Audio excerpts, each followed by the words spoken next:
Hello my people, welcome to my YouTube channel English kinyarwanda. Ndabasuhuje bantu banjye, murakaza neza kuri YouTube, kuri channel yanjye ya YouTube. Ndabashimiye kuba mukomeza kubana nanjye. Ahangaha niho muzasanga icyongereza bita tura turye, aho uzajya ubasha kwidefanda, aho uzajya ubasha kwisabira umugati, aho uzajya ubasha kureba uko umunsi, kugaragaza uko umunsi umeze. Ni muri urwo rwego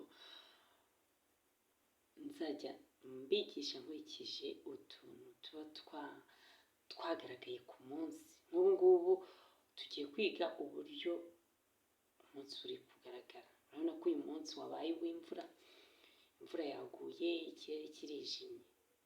Rero twakiga uyu munsi ku nshinga kugwa kw'imvura. To rain nibyo bisobanura kugwa kw'imvura. Rain, the way you conjugate verb to rain, it's simple. You only say it rains. Ivuga ngo iri kugwa. It rains, iri kugwa.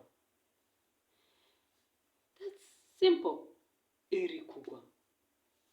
The rain is raining. Imvura iri kugwa. The rain will rain. Imvura izagwa.